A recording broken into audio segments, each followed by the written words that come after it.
கடலாட கடலாட தனலாட அனலாட தெழுதாட அழுதாட அண்டமெல்லாம் கிடு கிடு கிடுக்க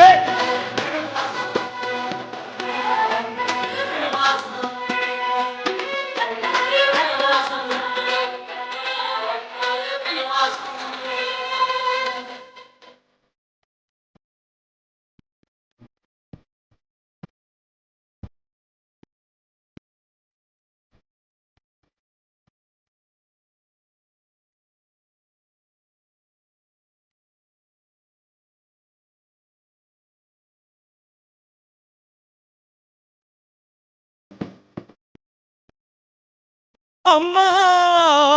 ஸ்ரீ ஸ்ரீ திரௌபதி கோவிலே ஆண்டாண்டு காலமாய் ஆன்மீக பூர்வீகமாய் 1ஆம் நாள் கொடியேற்றம், 2ஆம் நாள் பூஜை, 3ஆம் நாள் மகாபாரத பாராயணம், 7ஆம் நாள் மாணிக்க பிள்ளையார் ஆலய